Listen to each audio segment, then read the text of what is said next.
About 35 years ago, I got obsessed with a simple question. What makes the difference in the quality of people's lives?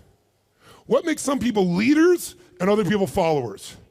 What makes most people talk about a dream and never follow through, and other people, just a small percentage, kick ass, take names. You can throw any obstacle at them, they find a way to break through. What's the difference? And when I first grew up, I grew up very poor financially. I grew up in a very tough environment. When I met my fourth father, I said, Mom, I'm confused. I was confused because I always loved people, just my nature. But when I was in high school, I was not the most popular kid in school. In fact, the most popular kid in school treated me like hell. He was so vicious and mean. I thought, what makes that guy popular? So it made me obsessed to want to know why people's lives turn out so differently. And my first answer, growing up poor with no great role models, was, well, some people are just lucky. They grew up in a family where everybody loves each other and they stay together.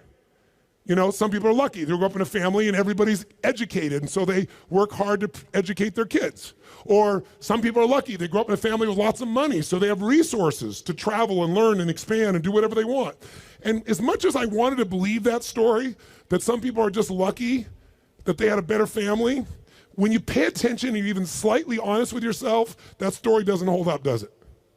Because when you look around, what happens to people that were truly given everything and they don't have to work for it? What happens to the person who's born and they got total love and support from their family? They have total financial abundance. They don't have to worry about it whatsoever. They got all the great education. What happens to the majority of those? Not all, but the majority of those people don't build any muscle. They're not hungry because everything was given to them, so they don't have any hunger that could give them drive. Which, if you ask me, Tony, what's the single most important key to success above anything else? It's not talent, it's not skill, it's hunger. If you get enough hunger going in you for an answer, you'll find the answer.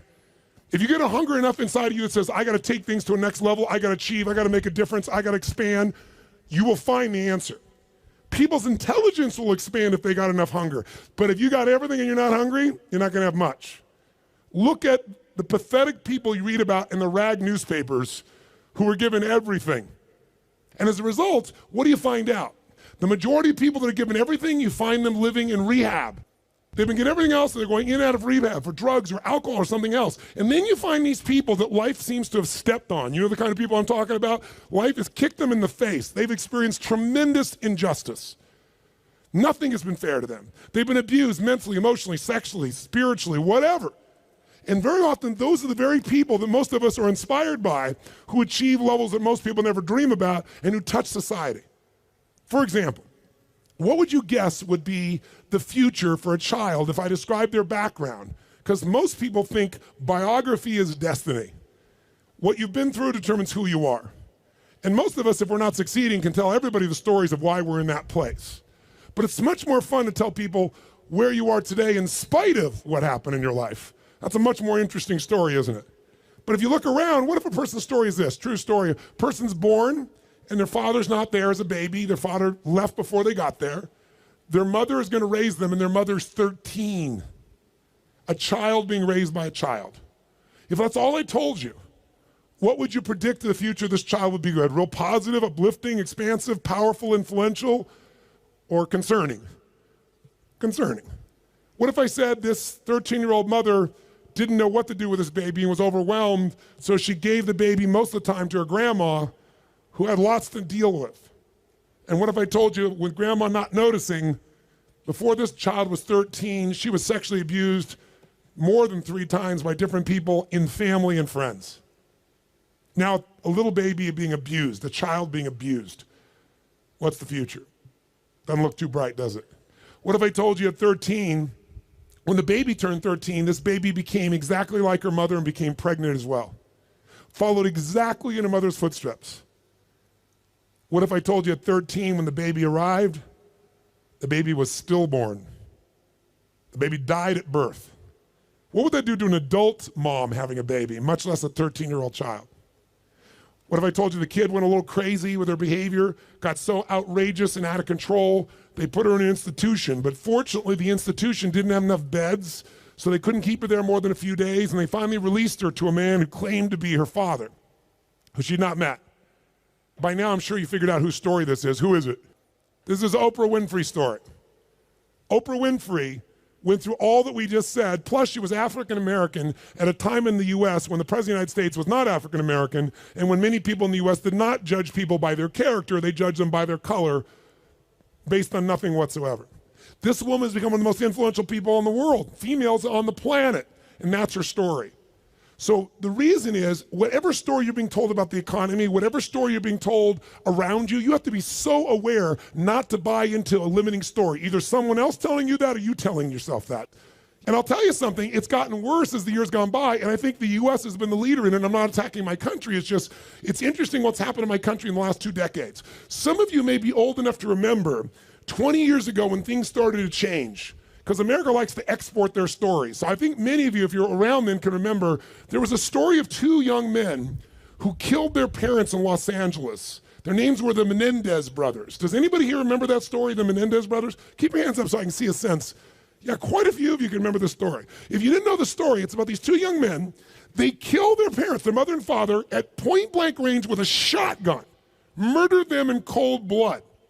But when they went to a jury trial, the jury couldn't decide. They admitted they did it. They admitted it.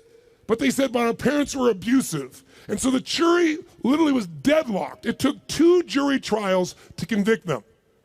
Now, all because they were abused. Well, many people are abused. They don't kill their parents with shotguns, right? See, if you and I are going to be successful, we're never going to get it by blaming somebody else, including God. People say, I'm poor because God wanted me to be poor. I'm fat because God got me to be fat. No, you're poor and fat because you sit on the couch and watch TV and eat Cheetos all day. It's not God's fault. So what I'm suggesting to you is you and I have to come up with a better story, a story that can make things work. So now I want you to tell me the truth on something here. Tell me right now, who here in this room has ever failed to accomplish something that really mattered to you? We all know we failed at some point. The first time I ever asked this question on stage, it was spontaneous. I was at this group called TED, Technology, Entertainment, and Design. And I asked everybody in the audience, because they're all multi-billionaires, the guys that started Yahoo, the guys that started Google. It's this really unique group of people. And they're in this darkness. And they weren't responding, so I said, let me just ask you a question. How many of you have ever failed? No one raised their hand. I said, thank you for your full participation. How many of you have ever failed? They all raised their hand. I said, great. When you failed in the past, why did you fail? And this is where you hear people's story. Remember why I'm telling you this? Because I want to tell you right now, you might write down something. Change your story, change your life. We all have a story about why we are where we are. If you're not where you want to be in your life, in some area, like maybe your body's great, but your finances aren't, or your finances great, but your relationship sucks, or doesn't, or whatever, the bottom line is, you've got a story why it's that way. And the story we tell ourselves protects us from pain. It gives us a reason why it's not our fault, or it's going to be okay in the future. But the story that protects you also imprisons you. It keeps you from changing your life. So in order to create a change in your life, you really truly got to change your story. You got to shift your story. You got to find a story that's going to empower you, a story that's going to strengthen you, a story that will push you beyond anything you've ever done in the past. So the story most people have, and that they had at this TED piece was, I said, why have you failed in the past? Didn't have the money, didn't have enough time, didn't have the right resources, didn't know the right people, didn't have the right contacts, didn't have the technology. Some people said we had a lousy leader. The leader said I had lousy people. Right? Isn't this stuff what people tell you? And then in the darkness, I heard this voice say, I didn't have enough Supreme Court justices. And I looked into the dark room down there in the front row, and it's Vice President Al Gore, who lost to George Bush, and the whole crowd, I was in Northern California, and it was a Democratic crowd, so they all stood up and cheered like crazy. And when they're done cheering, I just stood there and I said, that's one way to explain why you didn't become President of the United States. You didn't have enough Supreme Court justices. But I might suggest there might be a different reason, and everybody was like quiet, going, what's he gonna say? And I said, let's look at everybody else first. Those of you who told me you don't have the money, you don't have the time, you don't have the education, you didn't have the right people, didn't have the right skills, didn't have the right technology, you didn't have the right Supreme Court justices or enough of them. I would submit to you, you've all told me the reason you failed is you didn't have the resources. Time is a resource, money is a resource, technology is a resource, knowing the right people is a resource.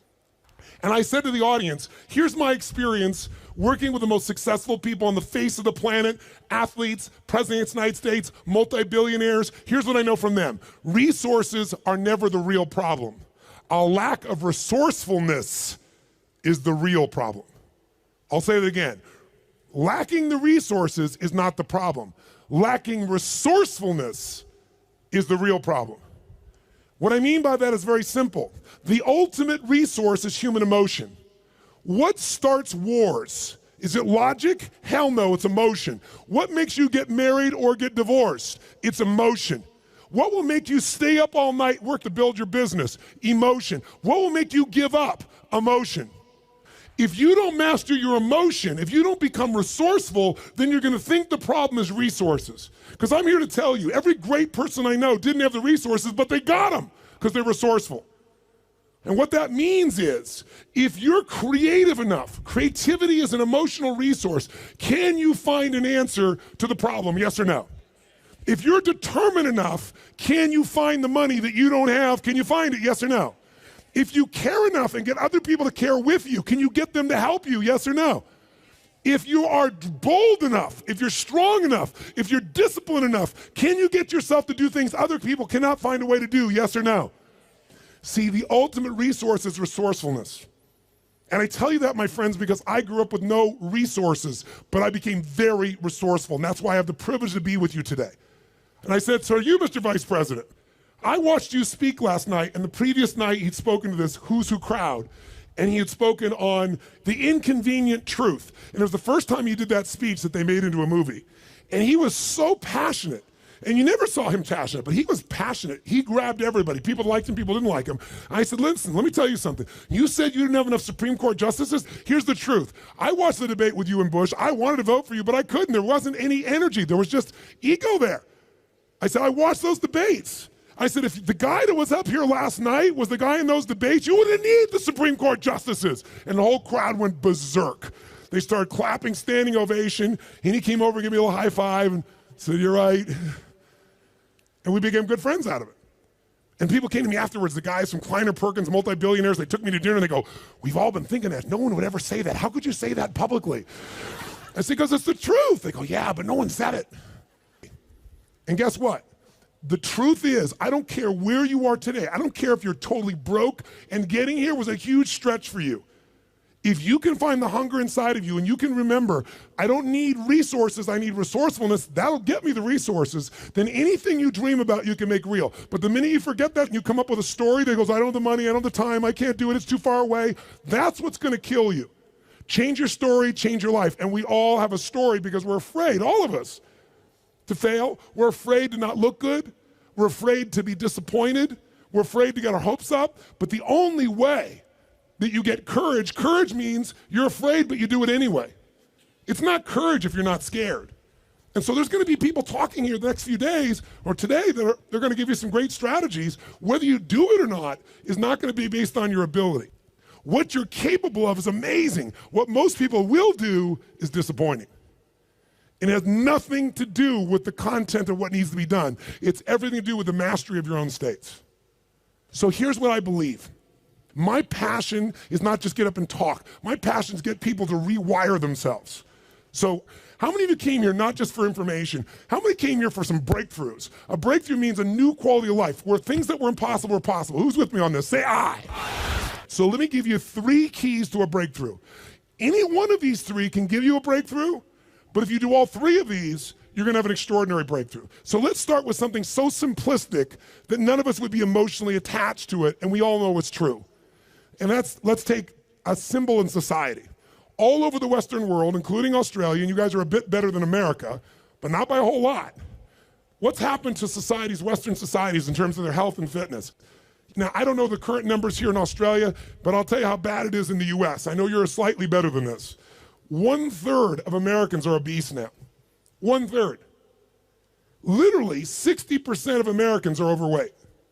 Now, I wanna ask you a question. Is that because the strategies required to losing weight are so complex that it's just completely overwhelming? Is that why, yes or no? No. However, if you have the wrong strategy, you're guaranteed failure, even if you're motivated and driven and excited. Is that fair to say? Like, I can remember a few years ago when on the cover of Time magazine was a diet called the Atkins diet.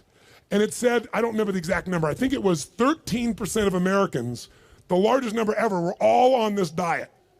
Now, if you knew anybody who was on the Atkins diet, of course you'd lose weight. First, the number of calories you took came down, but second of all, you ate such an acidic diet that you literally had to pee on a stick so you wouldn't go into acidosis. And if you ever smelled the breath of someone on that diet, you wanted to stay as far away as you humanly could be.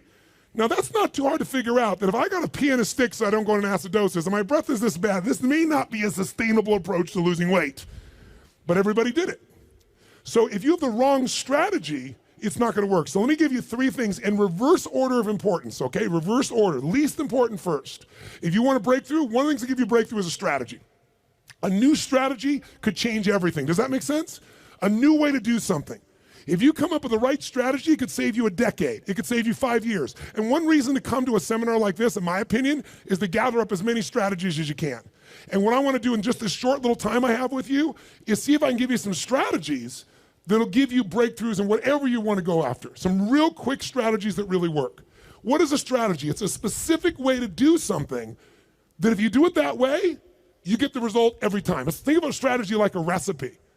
If you know someone's recipe and they took 25 years to figure out how to make the perfect chocolate cake, and you're not a baker, but you got their strategy, you got their recipe, how often can you get the same quality of chocolate cake if you follow their recipe, if you follow their strategy? How often will it work? How many times?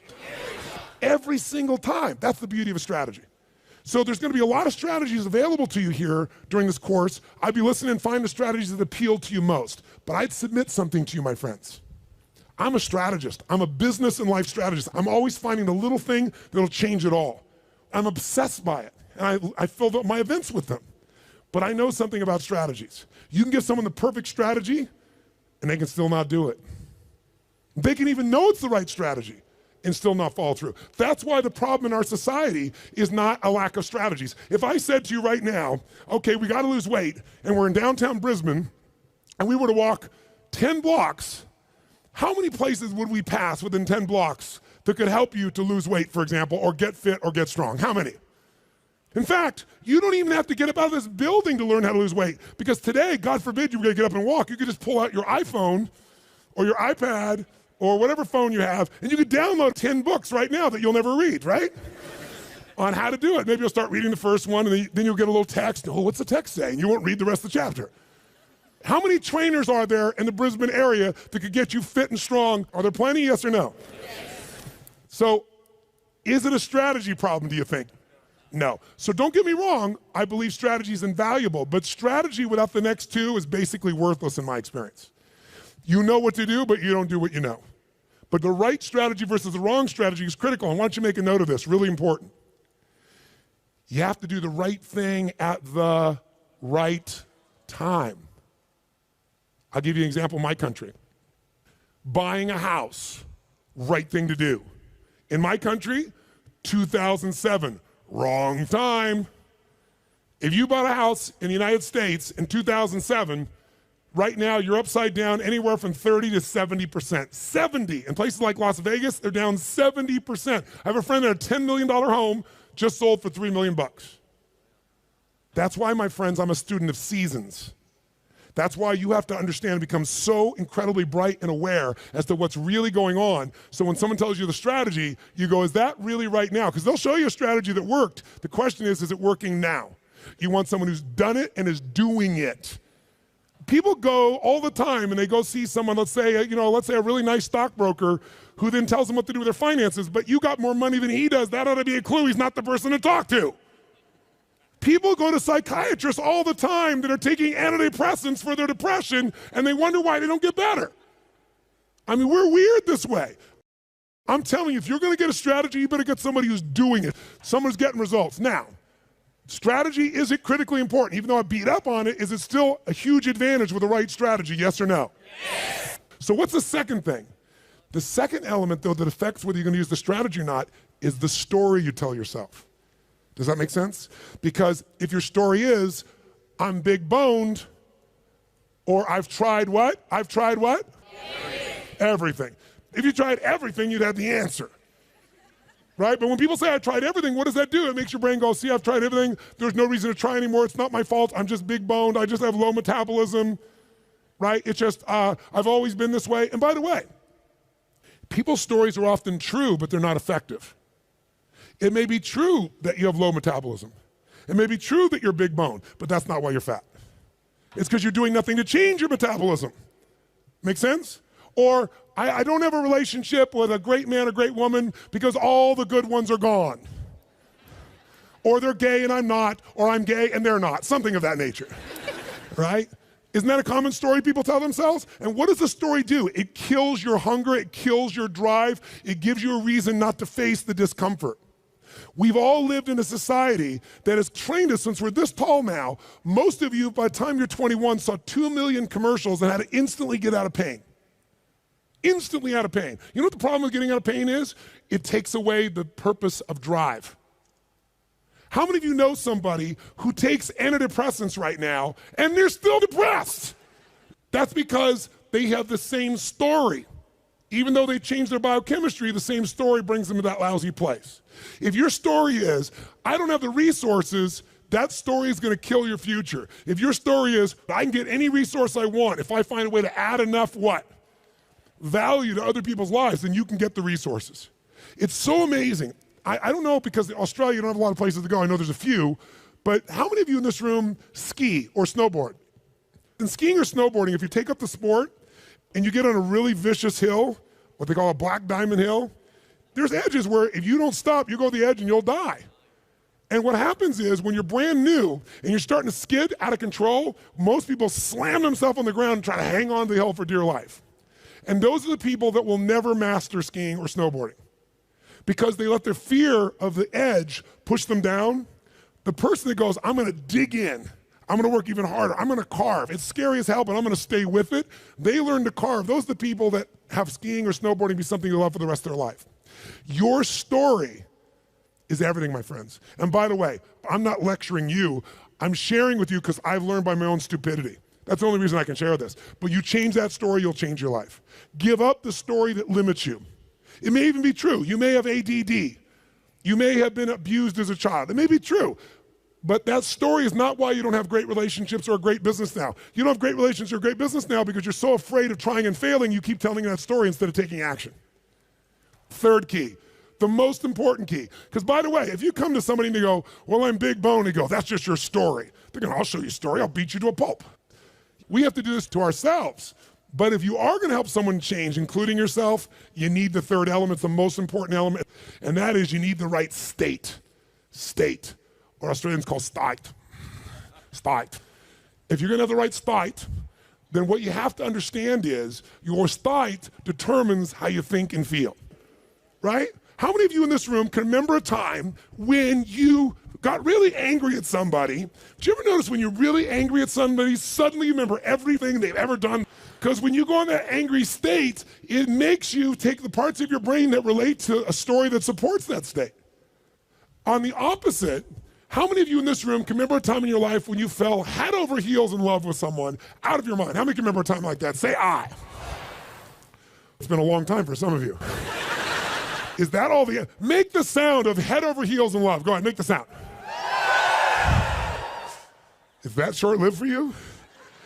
Let's try this. Ever been so head over heels in love you couldn't stop thinking about the person, you wanted to make love to them every moment, you're just dreaming of them, you felt them wanting you, you wanted them, you're out of your mind. Make that sound. What does that sound like? Go ahead. Much better, much better. See, in the beginning of a relationship, when you love somebody, what will you do for them when you love somebody? What will you do? Anything. If they say, would you take out the trash? You go, take out the trash. Right? But after 7 weeks, 7 months, or 7 years, or 70 years, somewhere in that range, something clicks different in you and they go, could you take out the trash? You go, what do I look like, your janitor? And they go, I don't know what it is. We used to have so much passion. Where did it go? I'll give you a clue, write this down. If you do what you did in the beginning of the relationship, in the end of the relationship, there won't be an end. If you do what you did in the beginning of the relationship, in the end of the relationship, then there won't be an end. How long have you two been together? A year. 20 years from now, there'll be no worries for you two. He's got his arm around her. They're snuggling. They're connected. They're in the middle of the seminar learning, and they're totally connected. Do what you did in the beginning of the relationship. At the end of the relationship, there won't be an end. It's so simple. That's the difference in state, isn't it? Because when you go in a different state, you come up with a different story about your partner, and then you use different strategies that aren't very good. If you're in a great state, great story, great strategies, you tend to maximize. Is this helpful? So tell me, which one of the three here do you think is the one that can screw things up the fastest and can mess things up the most? Which one of these three? Tell me. Story is the one that will sustain the problem. The one that can change everything the fastest is the state. The strategy is useful, don't get me wrong. I live for them. I mean, I can tell you some strategies in business. I've taken companies, I buy them for next to nothing and turn them around, make millions of dollars, just using a couple of little strategies. Some of you will come to my business mastery program, you'll see. I tell people on day one of my business mastery, you come, if today, the first day is not worth a minimum of $1 million to you, day one, $1 million minimum, then I'll give you all your money back, plus you get to keep everything you got out of day one. It's only a 4-day program. My clients are like multi-billion-dollar companies. We've helped turn around HomeX, the largest home builder, to give you an idea, in Mexico. They credit us in the last 2 years to $750 million of increases from what I did with them. That's their words, not mine. Or taking a chiropractor who's got 3 people and doubling his business in 6 months. I've done that with strategies. Simple business strategies where if you don't know the strategy, ignorance is not bliss, ignorance is poverty, ignorance is pain. And the way I got those strategies is I'm willing to fly anywhere, do anything, spend any amount of money because I knew the value of the strategy. But all that still would have been worthless if I didn't apply it. What got me to apply it was the right story in the right state. If you want to change your story, first thing you got to do is change your state. Does this make sense, yes or no? So now, let's take a look at you and what you want. If you and I want to say, why do people's lives turn out differently than other people? We can come up with one word and I can show you where it is. Decisions. Write down decisions, not conditions, determine my destiny. Decisions, not conditions, determine my destiny. If you look at your life and you look back on it over the last 10 or 15 years, I'd be willing to bet there have been some decisions that if you would have made a different decision, your life would be radically different today. Your relationships or your income or your happiness or your body weight. Everybody's got a story about how the condition affected them. But I can take you 2 people that went through the same conditions, and one person comes back from war and they kill themselves or other people, and somebody else comes back and they spend all their life working for peace. I can find 2 people that were abused as a child. One of them lives totally inside themselves, feeling sorry for themselves. The other one becomes somebody who has an incredibly passionate relationship because they're never gonna let anybody hurt who they love. Same conditions, different decisions. So when the economy that you're going through right now, it doesn't matter what the season of your economy is. What matters is the decisions you're gonna make. And let me give you the 3 decisions you're making every moment you're alive, including in this moment. And you see if it's true or not. First decision you're making right now, in this moment, every moment of your life, is what to focus on. What to focus on totally affects your life. Think about it. Whatever you focus on, you're gonna feel, even if it's not true. If you're focusing on, oh my God, you know, the economy's gonna go to hell, when you focus on like that, you're gonna feel like hell, and your decisions are gonna be hang on to what you got. If you're focusing on, everybody's scared to death, this is a perfect time for me to find an ultimate advantage, because during times of maximum pessimism is when you can do the best. If that's your focus, you're gonna find a different set of opportunities. Focus equals feeling, focus equals direction, focus shapes everything. What's the problem though? Most of us don't control our focus, we let the world around us do it, don't we? If you're gonna turn on the television set, tell me something. What does the news always try to do to get our attention? Tell us what's rosy and beautiful and magnificent? No, or find something that will jolt us. Which one? Jolt us. In the old days, today the news is in your pocket, right? It comes to you through your Twitter feed. It comes to you by being fed to, you know, for example, by text by friends or whatever. The news follows us. But to get our attention in a world where everyone's fighting for our attention, they're looking for a story to jolt you. In the old days, before you had news in your pocket, you walked by a newspaper stand, and if it said something like, the headline at the top said, great weather this weekend, what did you do? Smiled, that's cool. Did you buy the paper? No, I'm not gonna buy the paper, great weather, I know what I need to know. But if the headline says, big storm coming, what happened? Boom, some money when that sucker you pulled out, you need to know more. So the news is so competitive today, 24/7, there's not enough news. They've got to constantly play this game. So if you don't take control of your focus, the world will do it for you. If you want to feel good about something, what kind of news? What if there was a movie, and you went to the movie, and here's the beginning of the movie. The main protagonist, the main character, is cool, having a great time, physically healthy, strong, happy, great family, great finances, great everything. That's how it starts, okay? Second part of the movie, still good. Third part of the movie, phenomenal. End of the movie, everything's cool. Who's gonna go to that movie? What are they gonna say? That movie's the most boring what? Movie on the planet. So you and I, if we don't take control of our own focus, we let the environment do it for us because they're always looking to get your attention. Film at 11, your child could die by drinking the natural water here coming out of this area. And when you get to the story, it's never quite the story, but they use that headline to get you. There are headlines in your own life too, though, aren't there? Headlines we use on ourselves. If you want to change your life, change your focus. I'll give you 3 examples real quick. Everyone has a pattern of focus. It's not what you focus on in the moment that affects you. It's what you focus on regularly. So for example, do you tend to focus, personally you, on what you can control or what you can't control? Those of you focus on what you can control tend to feel more in charge of life. Those that focus on what you can't control, by the way, is there plenty of stuff we can't control in this world, yes or no? Tons. And if you focus on it, you will be depressed. Depressed people constantly focus on what they can't control. Second, and it doesn't matter what drugs you take, if you keep focusing on what you can't control, you're gonna get depressed if we add 2 more. Here's another pattern. Do you tend to focus on what you have or what's missing in your life? The tendency today is what's missing, and sometimes we make up what's missing. If you focus on what you have, when you're focused on what you're grateful for, how does your life feel? When you start thinking, oh my God, look at how I'm living. I mean, the worst Australian person who's having the worst, toughest time is having a better time than 90%, I should say more like 80% of the planet.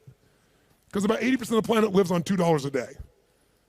Most of us, our worst nightmare is somebody else in the world's greatest dream.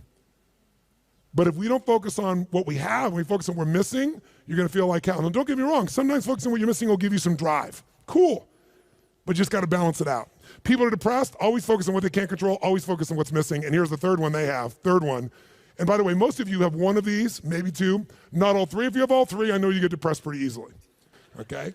Third one, do you tend to focus on the future, the present, or the past? Now, we all do all 3, right?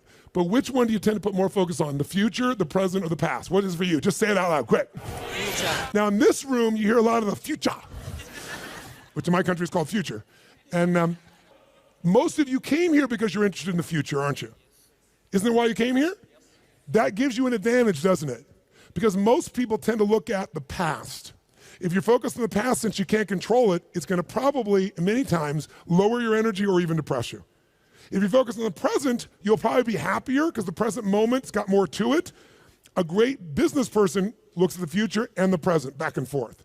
A great happy human being tends to live in the present. A miserable human being tends to live in the past. Now, there's some exceptions. If your past is the best part of your life, you might want to spend more time there. But the problem is, if you're trying to drive yourself into the future and you're using a rear view mirror called the past, what's gonna happen, my friends? Tell me what's gonna happen. You're gonna crash. You're not gonna go backwards, you're gonna crash. Make sense? So these are just 3. I could give you so many more, and if you decide to come to the seminar, we're not just gonna tell you this, we're gonna work on it, but I wanna at least make you aware of it. So if you catch yourself focusing on what you can't control, go, okay, of course I can't control this, but this is what I am in charge of. This is what I can control. I'm missing this, that may be true, but here's what I do have. That will shift your state, which will then allow you to come up with a better what? Story, which will then get you to possibly be able to use a better strategy. Here's the second decision you're making right now as you're sitting here. Second decision, as soon as you focus on something, you now have to give it a meaning. What does this mean? What does this mean? So for example, is this problem in your life a problem? Is it God punishing you? Would it feel different than if you said I have a problem versus God's punishing me? Or is it a challenge? Or what if it was a gift? What if this problem was truly a gift? Would it change how you felt, the state you're in, the strategy you would find, versus if you thought this was a curse? You better believe it. And every moment we're making decisions, once we focus on something, on what it means. Were you just humiliating me? Were you teasing me? Were you challenging me? Whichever one you come up with is going to change a very different relationship between you and I. And it's all what you make up in your head, the meaning you give it.